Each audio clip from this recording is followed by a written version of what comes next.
most people think of satanic worship, they think of people dressed in black, sanctuaries painted in red, upside down crosses, heavy metal music. What if I were to tell you there's such a thing that most satanic churches look like a standard Christian church? That on Sundays they're dressed in their Sunday's best, they listen to scripture, they give you the feel-good sermon, and then later on at night, things flip-flop. I'm sitting here with Robyn, who is a survivor of satanic ritual abuse, and she went to one of these churches that look like a standard Christian church. She calls them decoy churches in her upcoming book. So we're going to get into her story. We're going to hear a little bit about what happened to her and how she processed through her thoughts and got healing from Jesus through it. So how did all the abuse begin? A lot of poverty, a lot of need, lack of faith by my parents. It appears that my mother had a long lineage of witchcraft in her family, but I don't think she was practicing until we got in that. I think she went back or something. I'm pretty sure of that. My grandfather, her father, was heavily considered pretty hierarchy, and they were not rich, and usually higher magic goes with rich people, and I didn't see that.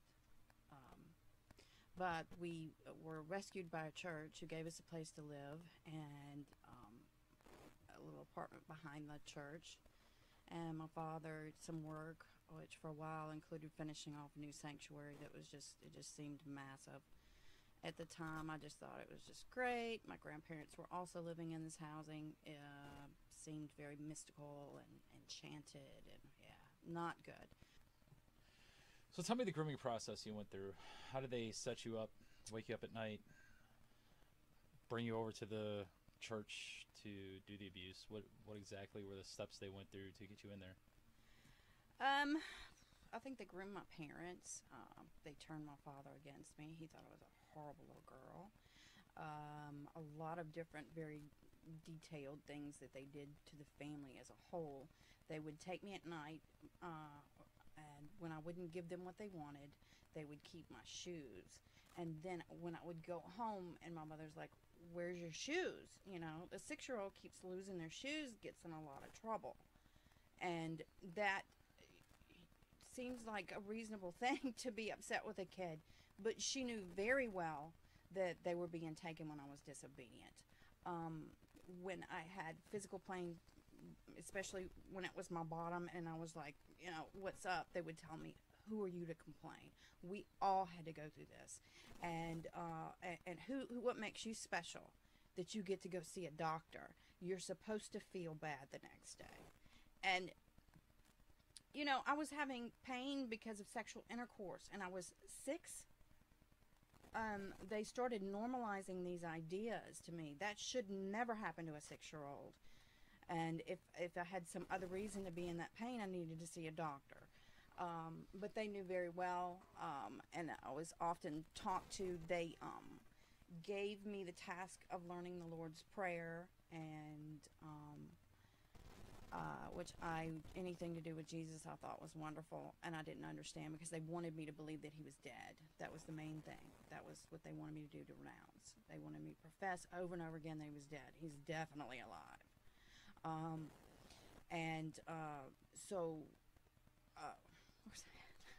So with the renouncing part of it, how much of the abuse was it to where they would tell you it would stop once you renounced? Was it kind of like, you know, we're going to keep doing this to you until you reject Jesus? Or was it just more for them to gain whatever power they were looking for? Well, they didn't call it satanic ritual abuse. They called it training. And they did a test, and they determined I was super magically powerful, which is what they tell all the children. I do have some spiritual gifts of God because he made me. But they twist that, and they tell you you're super magically powerful, and they wanted to give me the right to defend myself. They said, you have the right to defend yourself, and we can't teach you until you understand that Jesus is dead. And I later tried to do it because the torture was just too much. And anyway, in the middle of it, I start praying. Didn't work out very well. And they knew, and just the power of God come over that when I started praying, and they just, oh, it's okay. They completely backed off. They removed me, put me back into a trance-like state, and then I was in my bed before I knew it. A ton of things like that they did. They had one of the little, I didn't know that I had phobias, but one of the things that it's still kind of thing. If I walk into a room and there's people sitting on the floor, I don't go anywhere near them. And I never knew through most of my life why that bothered me, you know. And especially when I was a child, the kids would be sitting on the floor. It doesn't happen that much as an adult, but that's because I walked up. They were supposed to give me a present, and they give me this cross and the other I was to break and all of this stuff to do the renunciation, and I was enclosed. The people sat down around me, and you're not getting out of one of them circles. Don't get in a circle, because you're not getting out until you give them whatever they want. And I ended up, it was probably the biggest night of my life. I called in the name of the Lord, and a whole bunch happened.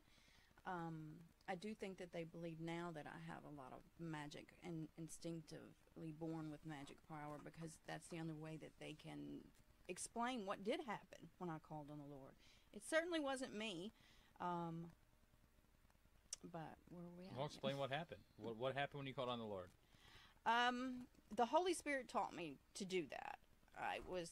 We were card-carrying Christians. I didn't know the other people had a religion. You know, I didn't know about Muslims and the Hindus. I barely knew that everybody didn't speak English. Very isolated, very poor family a long time ago. So, but I already had a relationship with God. I had a true, intimate bond with Him. I knew He was real. I was like, it's me and God and Jesus forever. That was my attitude. And so when they put me in this circle, and at first it was very, very nice. She had made me a present, which we didn't get a lot of presents, and it felt like a birthday or something.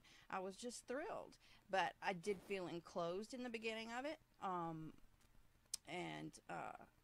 They tried to convince me in a very nice way that the people who worship Jesus are evil, and that He died. And they're like, you know, He died, and He did die, but it's a little, you know, he came from the grave. But they just eliminate the resurrection out of their story, and that enables them to be able to seek power, because they believe that He's dead. He's not going to do anything for them. He's just another dead guy, like a dead philosopher, which is not the fact. So they're telling me this, and they're telling me this. I told them that Jesus was in my heart. They were fine with that. They thought that was very sweet. And then everything changed when I said Jesus is alive in my heart. And that got me immediately. It was like they had planned it out. And it's all very strategic and old techniques. Yelling in my ears, stupid girl, you took it back, take it back. You don't know how much that hurts us. I mean, very aggressive, picking me up, shaking me. And I was probably 40, 50 pounds. And eventually, I had come up with this plan on my own that I was going to run away, because, you know, we think we're going to handle it on our own without asking God. Never works out. But I had this pretty little neat plan. I knew they'd come to my house and get me, but I was going to go hide in the bushes till they searched my house. None of that worked. I kept trying to run past them. They would catch me and pick me up and shake me and throw me to each other in the circle. So God was very much with me. He was constantly telling me, if I had done what He said in the beginning, I'd have never experienced any of it. But I couldn't hold it together, and I had to do what the grown-ups said do. I was balled up on the floor after being thrown, and they had hit my head pretty hard on a pew. We were in between the pews. And so he threw me, hit my head. The dude got in trouble because he's not supposed to cause head injuries. But I was hurt, and I balled up on the floor, and the Holy Spirit said, call on him, and they'll see him. You know, because I was just trying to convince them Jesus. I went into full witness mode. And I was just trying to convince them that so they'd stop hitting me and they needed to know Jesus was alive. Well, yeah, they didn't like that too much. And she kept saying, call him on his name. And I was like, what do you mean call on? You can't, how do you do that? And then eventually it was like, Jesus, Jesus, Jesus. I was very timid. I meant it though. Scared out of my mind. Shouldn't have been. But, and there was an explosion in the room that was a power like nothing I can explain. I don't know how, it was all the energy, all everything, and the sound like 10-ton metal doors. I felt like the whole room had exploded, but I was not burning, and I was not hurt from that. Explosion of power. And then the people went away, and I remember looking at the woman to the left. I had my head down, but I looked up at her feet, and she had grabbed the back of the pew that she was sitting on and just slung herself as hard and fast, like her whole body was one muscle. She's trying to get away from me just saying his name. And then at some point there was a woman yelling, Lord, Lord, because they had a guy that they worshipped. And later I was accused of hurting him by what I did. But what I saw was, I looked up for a second and I did see Jesus coming. But the minute he got in the room, it was like the entire universe was screaming, don't get dirty. It was completely offset. He was physically inside something with a cross on the wall set up for the Christians to do our traditional Christian thing. And I was aware of the carpet. The place was brand new, but the filth of it spiritually was just beyond belief. So I saw him walking toward me, but I was scared out of my mind. There was just so much power going on. I knew that he was good. I couldn't exactly think, okay, is this Jesus? You know, it was a bit much for me to handle, and he walked past me a little bit, and he put his hand on my arm and kind of awed at me because I was a sweet little girl, just got beat for not leaving him. And then I pushed him off. He said, we gotta go. And it was like having an angel and a demon on each side, and I'm going, what is going on? And he honored even at 6 years old, well, he's gonna honor what you say. You tell him to go, he'll go. He's not gonna push himself on you. Really wish he had, but he didn't. So Jesus comes swooping in and saves the day. And that was it, right? No, which was my bad. I guess it's pretty understandable. I spent quite a lot of time beating myself up about that. It's a lot to see him on this earth, because I became intensely aware of the filth, because he's so pure. Like, you can't there's just no understanding. And a lot of people who say that they've seen him, they've become very aware of their own filth. And I was young, but I don't remember being so much aware of my filth. I was intensely aware of the room, which was a horrible place.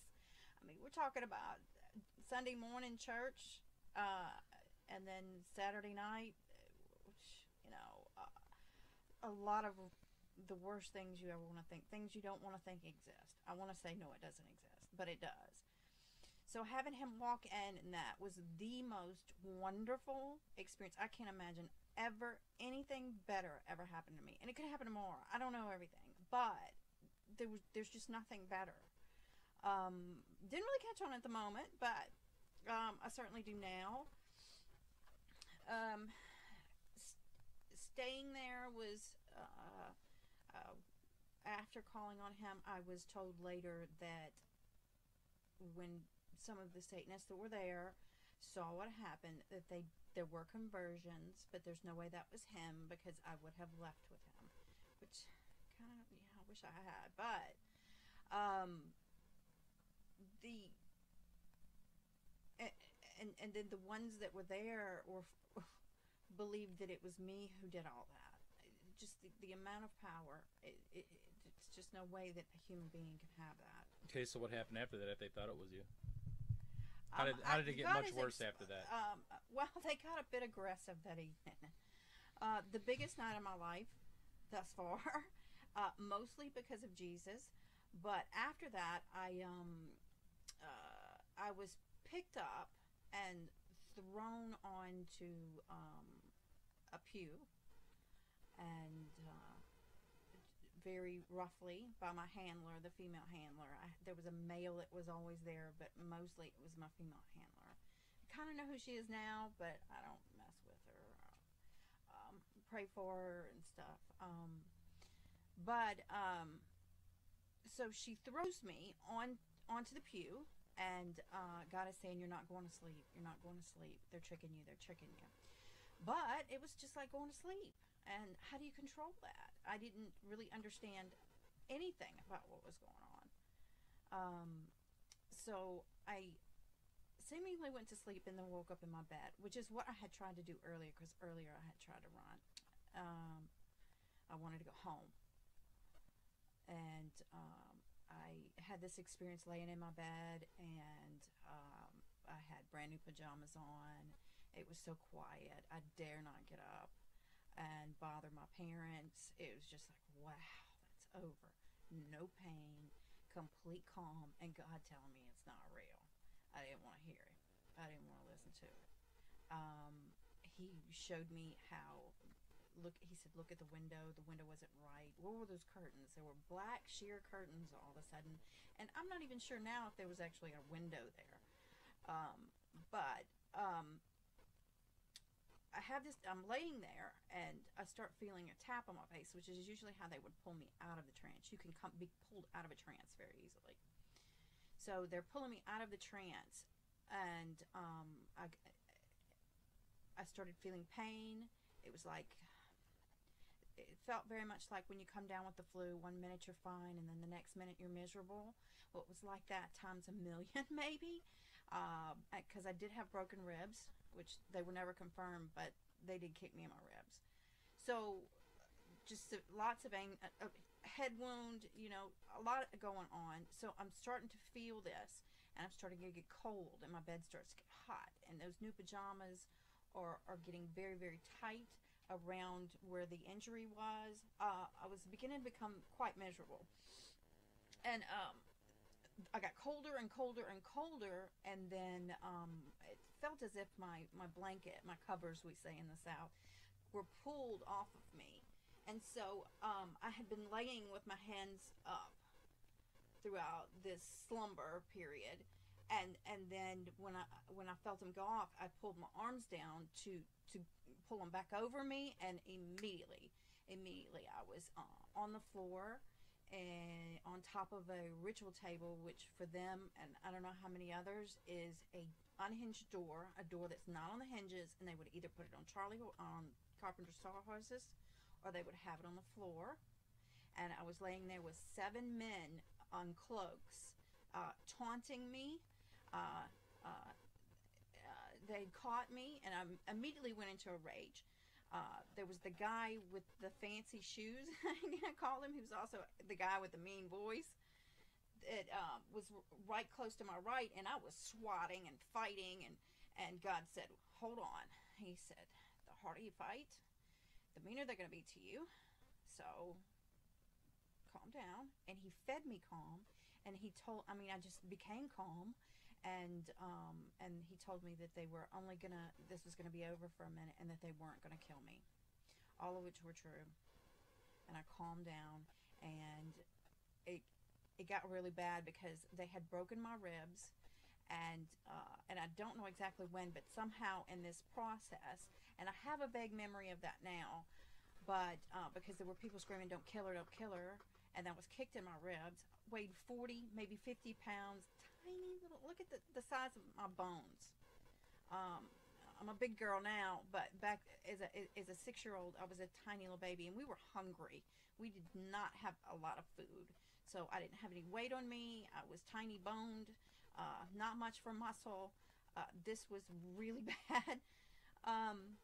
So what was I? So when there's something that they went into called Disgrace. I don't know if I should say this on YouTube or not. I did detail it in my book as much as I can. It's disgraceful, let me put it that way.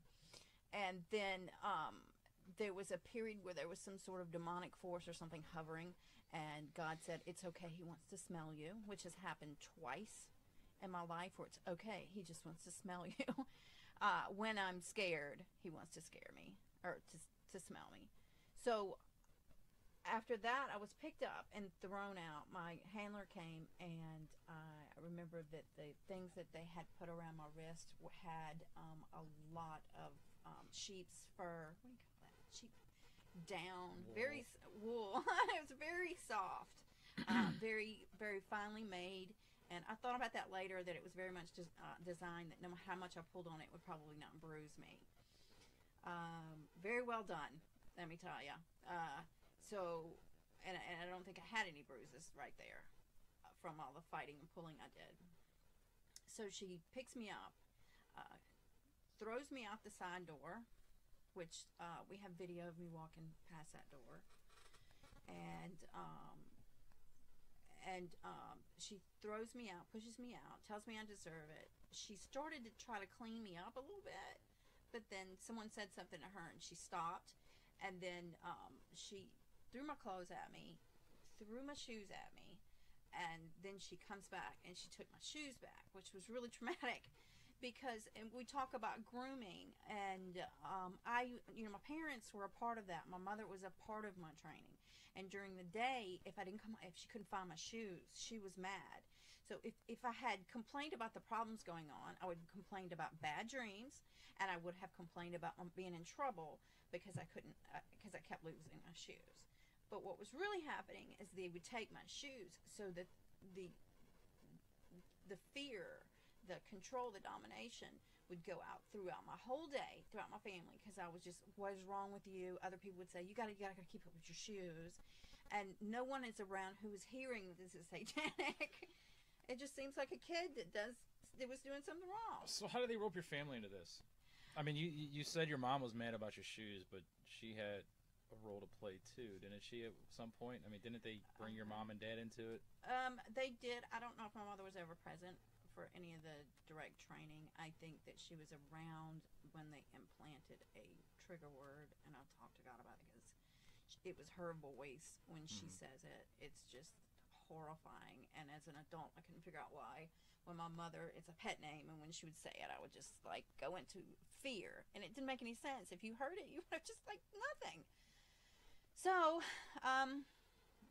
I don't know. I am absolutely certain that my grandfather, her father, who was a Christian pastor, that they were all a part of this system. I don't know every family member, but a lot. And I have worked through it and researched, and I'm certain that not only did she experience the same training as a child, it goes back quite a bit.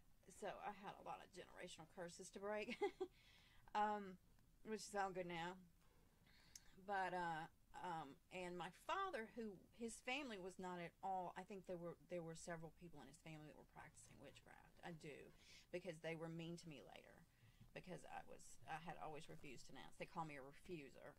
I think a lot of that came from them, but like the mother, my grandmother on that side, no, but it all got very twisted. And I do believe that my father gave permission for the training, because what he told me later, because we've talked about the abuse that I would just talk about it a minute. I would just talk about my grandfather molested me during the day, and the people at the church in Gulfport, it was in Gulfport, he's like, people at the church in Gulfport, and he told me that he was sorry, and this is like a year before he died. He told me he was sorry, but that he was desperate. The men were supposed to help him, and we had also talked about this in my 20s. The men were supposed to help him get his own job, business, and that he had agreed for them to have some time with me, and that they were going to teach me something, and he understood that there would be some touching. So that is a massive big sin that he committed, and when he did that, he opened the doors. Not only that, but he didn't make an agreement. At least the occult people would have said, you can do this, this, and that. Not that any of it's any good, but they get a Christian who thinks they're a Christian, and they get desperate. They don't know the rules. You got to set regulations or they could kill them. And yeah, that didn't work out for me. And I think my mother, after desperate, horrible poverty, that he had been making bad decisions. He wasn't your average bad dad, but he just couldn't keep a job. So we had been hungry too long, and she went back to her ancestral ways. I don't know how much of it she was practicing. I know that when I met a little girl who we were born in the same hospital on the same day, and our mothers shared a room. And I met her when I was in the 7th grade, and my mom told me, oh, she's in your class. And this little girl was petrified of me, horrified of me, and I didn't know her. I remember her name. She had this precious name, and I was like, oh, neat. Our moms were in the same room when we were babies, and she's like, oh, trying to run from me. And I don't know if that's because she suspected that I was a witch because my family was witches, or if she hated me because I refused to renounce. I never did.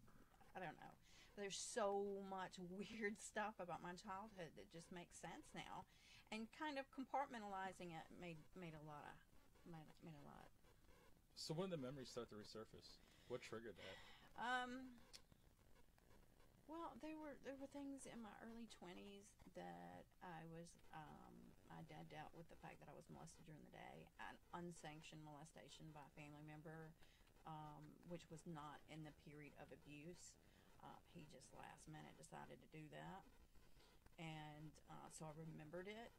And God would tell me, you've got to go back and think about it. And then when I was about 30, maybe, I had some dysfunction, and I was seeking God to find out why I was behaving the way I was, and working on me. And he said, you've got to think about that. And when I thought about that, I remembered that while that molestation was happening, that I was relieved that the people from the church weren't there. And when I visualized them, they were wearing clothes. I did at that point accept that my grandfather, who was always evil, he was always a bad guy. Everyone knew that. But I had accepted that he was a part of some sort of devil worship. But I left it alone until I was like 40. I couldn't deal with it. And it was not until I began to pray for 2 hours a day, and really seek the Lord, and really live a life of repentance. I had not been able to go into a church. I had tried at times, but stuff would happen at the church, and the environment scared me. So I had started having church at home. God had always been my foundation, but that's not enough. I had to live a life of repentance, or I was under a lot of demonic attack throughout most of my life, and I didn't know. I know there were so many supernatural things that happened, so many things that people couldn't have known what they knew, mean people that would just show up at the right time, traps that were set for me, and until I really sought the Lord and made him the filter in which I see things through. At that point, I started to come under protection. I started to get really calm. My anxiety was ceased. I stopped running around trying to get the light bill paid, and worry and stress and worry and stress. When I came out of that demonically generated chaos that I had been living in, all of a sudden he was able to just really work on me and taught me a healing process that has, I'm never dissociated. I haven't ever been to jail somehow. I had a horrible relationship history, yes, but all of that's gone. So what was the healing process? What did he? How did you come through to where these memories started resurfacing, and how did you cope with them? What was that first instance when you first had that thought? Like, wait, what happened? Why am I? Right. What was your first thought with that? Well, I had gone back to the decoy church that we took video of, and I sat in the parking lot, and I remembered being thrown out of that side door, and then I shook it off because I wasn't ready yet. And within a week or two, I had been praying before that God would just handle it. I was over my head. I couldn't handle any of it. I'm like, God, you got this? I'll just do what you say. And he did. And one day I was driving to the grocery store and thinking about going by and getting a movie. And I remembered how much as a kid I liked scary movies, but then I had gotten to where I realized that they were probably real and I wouldn't watch them anymore. But I'm thinking about, oh, there was this scary movie and there's that scary movie, and just this what seemed to be mundane thought process on the way to the grocery store. All of a sudden I remembered a little girl who was raped on top of an unhinged door, and that she didn't know that she was raped because she didn't understand intercourse, and her face was covered when it happened. She thought she'd been stabbed, and I remembered it so much from her perspective. And then I was like, and it just hit me, boom, this is real. God, you got it. And I started doing every little thing he said do, because I was way over my head. And he taught me to stop thinking about it all the time. I was already praying for a couple hours a day. I was having church at home, prayer, worship, very solemn, on my own, just 2 hours a day with me and Jesus. It was great. And that developed into going in, I would call it. It was the only time of day I was allowed to deal with it. If memories were coming flooding through the day, I was not allowed to deal with it. It was hard to do that at first, but after a few times of being successful, all of a sudden I had something to look forward to, because it was release. I could look forward to releasing it later. And I worked. I was a single mom. I got up. I went to work. I took care of my home.